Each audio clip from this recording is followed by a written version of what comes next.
हमारे इतिहास के पन्नों में कितने ही साम्राज्यों के उत्थान और पतन की घटनाएं तथा वीर गाथाएं अंकित है, जिनके साक्षी रहे हैं अतीत के दस्तावेज। यह दुर्ग, महल, समाधियां, छत्रियां अपने अवशेषों में अतीत को संजोए हुए हैं। कौन थे वो लोग, कैसे था उस समय का जीवन, यह जानने के लिए आइए पलटते हैं अतीत के पन्नों को। 15वीं शताब्दी का समय भारत में अनेक छोटे बड़े राज्य थे। उनमें से एक था मेवाड़। मेवाड़ जो इस समय राजपूताना का एक प्रमुख राज्य के रूप में उभरा था। यह वो काल था जब भारत में मुगलों का शासन बढ़ता चला जा रहा था। अनेक राज्य मुगलों की अधीनता स्वीकार कर चुके थे। इधर उत्तर भारत में राजपूतों एक प्रमुख शक्ति थी। मेवाड़ पर सिसोदिया वंश के राजपूतों का शासन था, जिनका मुगलों के साथ विरोध बराबर बना रहता था। मेवाड़ के इतिहास के पन्नों को पलटते हैं तो एक प्रमुख शूरवीर का नाम उभर कर आता है। यह नाम है महाराणा प्रताप का। महाराणा प्रताप शौर्य के प्रतीक, मातृभूमि पर मर मिटने वाले स्वतंत्रता के पुजारी वीर प्रताप की शौर्य गाथाएं आज भी अरावली की घाटी में गूंज रही है।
मेवाड़ के दो प्रमुख किले थे, कुंभलगढ़ और चित्तौड़गढ़। 15वीं और 16वीं शताब्दी में मेवाड़ के राणा कुंभा और राणा सांगा ने मेवाड़ की कीर्ति को शिखर तक पहुंचाया। उन्हीं के वंशज महाराणा प्रताप का जन्म 9 मई 1540 को कुंभलगढ़ के किले में हुआ।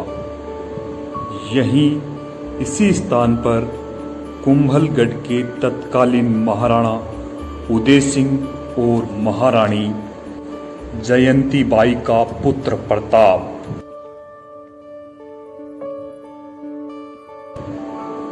मेवाड़ का उत्तराधिकारी, प्रजा का दुलारा, भीलों की देख रेख में पला बढ़ा, जिसे प्यार से वो किक्का कहते थे।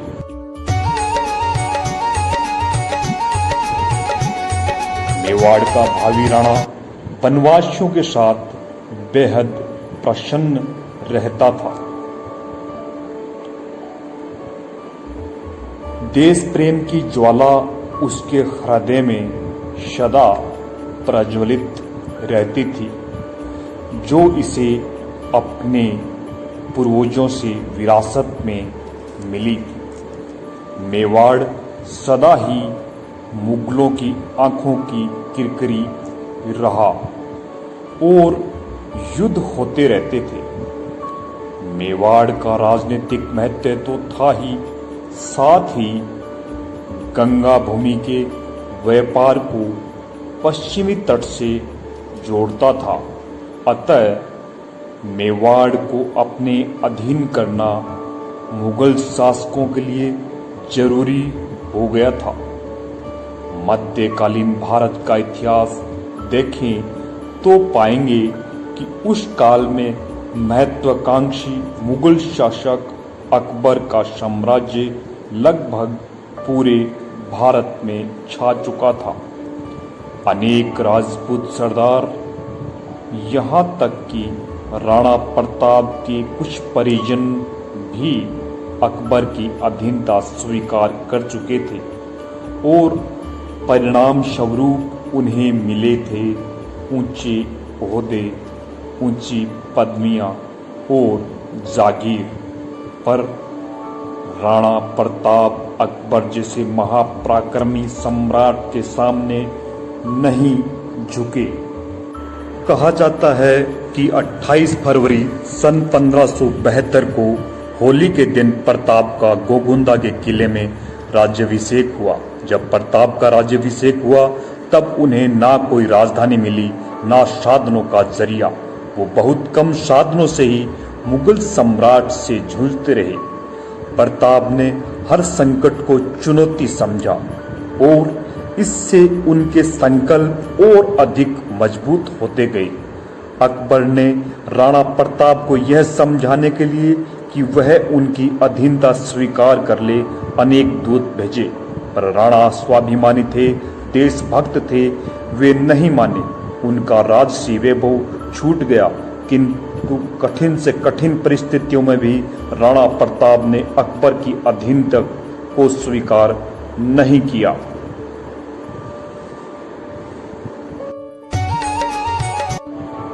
जिस प्रकार से राणा प्रताप को अपनी तलवार की पैनी धार पसंद थी, उसी प्रकार उनका प्यारा स्वामी भक्त घोड़ा चेतक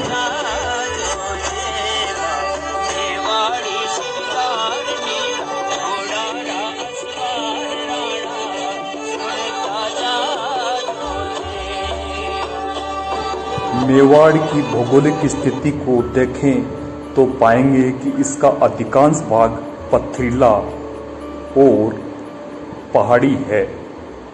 आसपास जंगल है और जनजातियों की बस्तियां हैं।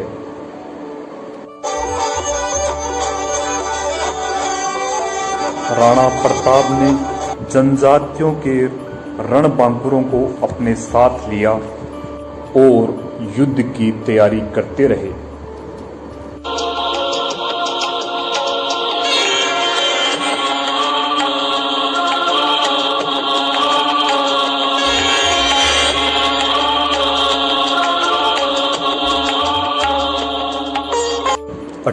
जून सन 1576 ईस्वी को अकबर की सेना और महाराणा प्रताप के बीच ऐतिहासिक युद्ध हल्दी घाटी का युद्ध हुआ। एक ओर अकबर के सेनापति मान सिंह के नेतृत्व में विशाल सेना थी। कहा जाता है इस सेना में 10,000 घुड़सवार थे और हजारों पैदल सिपाही थे।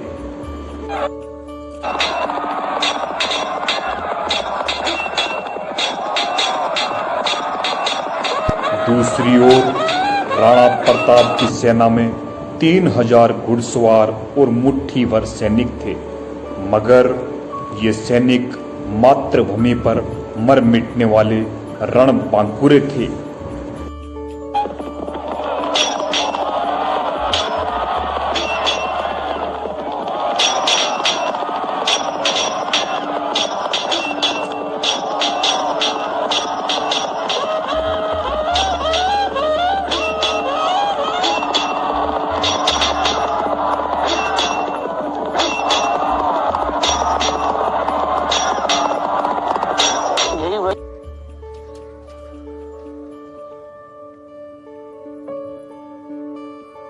हल्दी घाटी है, जहां से होकर प्रताप की सेनाओं ने इस घाटी को पार करके उस पार कमनौर के समीप खड़ी मुगल सेनाओं से संघर्ष किया था।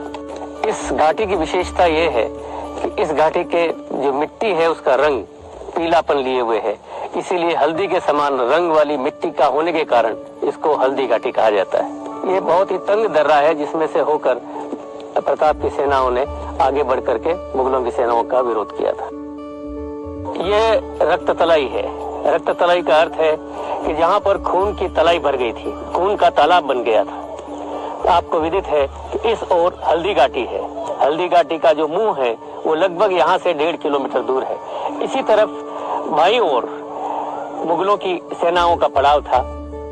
ये जिस ओर आप अभी ये बमूल के पेड़ है, इन पेड़ों के पीछे उस जमाने में केवल सीधा मैदान था और उस मैदान की जो सीमा है वो आगे बनास नदी से मिलती है। जो मुगलों की जो सेनाएं थी वो उस बनास नदी के किनारे से इस प्रदेश से, इस भाग से बढ़ती बढ़ती इस स्थान तक आई थी। मुगलों की सेनाएं हल्दी घाटी के मुंह तक पहुंची थी। प्रताप की सेनाओं ने उनको खदेड़ते खदेड़ते लगभग 1.5 किलोमीटर तक यहाँ ले आए। यही वह स्थान है जहाँ पर मुगल सेना के सेनापति मान सिंह के हाथी पर प्रताप ने अपने घोड़े पर छलांग लगाई थी और यही वह स्थल है जहाँ पर चेटक का पिछला पैर हाथी की सूंड में बंधी तलवार के कारण कट गया था। यही वह स्थल है जहाँ पर हकीम खां सूर ने प्रताप को सलाह दी थी कि वो पीछे लौट जाए क्योंकि उसके प्राण संकट में थे।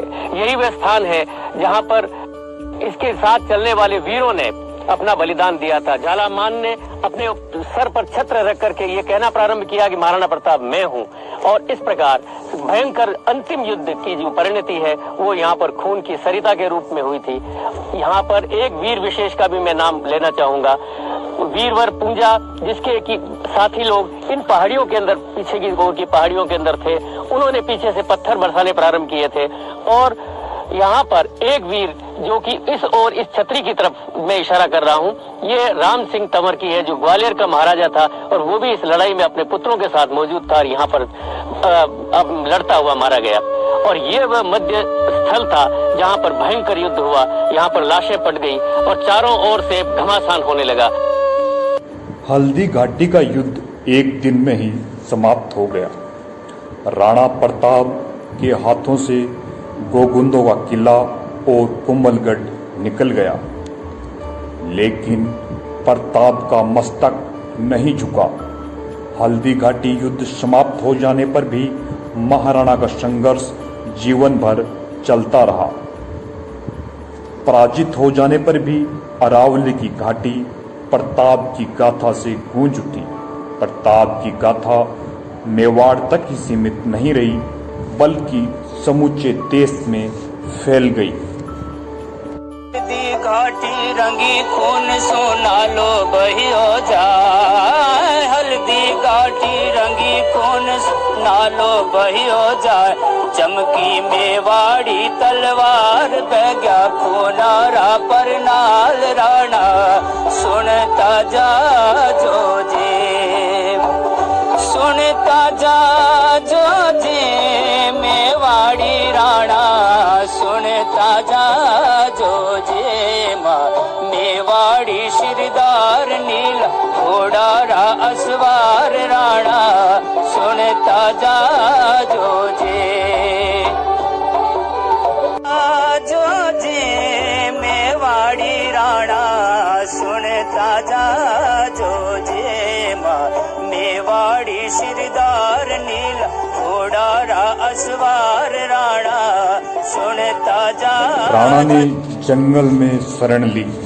हल्दी घाटी युद्ध के पश्चात राणा प्रताप के पास समस्या थी कि राजधानी को कहां ले जाएं।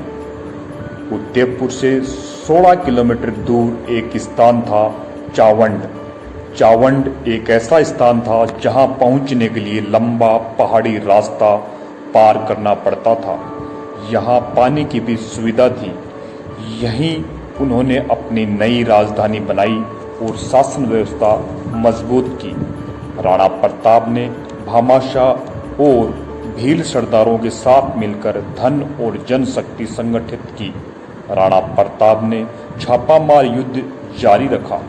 सन 1579 के बाद राणा पर मुगलों का दबाव कुछ कम हुआ, क्योंकि अकबर का ध्यान अब पूर्वी भारत के विद्रोह और उत्तर पश्चिमी सीमावर्ती गतिविधियों पर था।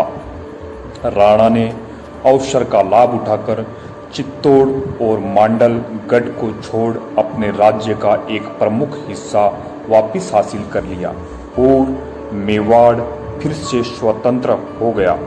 ऐसा माना जाता है कि मेवाड़ सिंह राणा प्रताप शेर का शिकार करते हुए गहरी चोट खाकर घायल हो गए और 19 जनवरी सन 1597 को चावंडा में ही महाराणा प्रताप ने अपना शरीर त्याग दिया।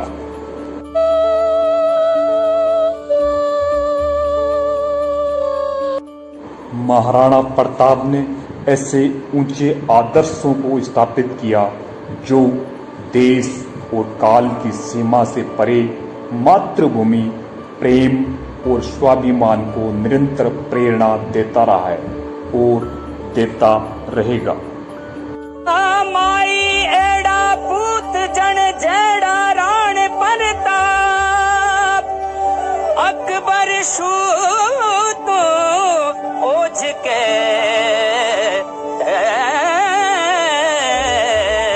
जान शिराण शाह तुम्हारा मेवाड़ी सिरदार लील घोड़े अश्वार राणा सुन तो जाए जो जे मारा मेवाड़ी सिरदार नीला घोड़े अश्वार राणा सुनता जाए जो जी सुनता जा जो जी मेवाड़ी राणा सुनता जा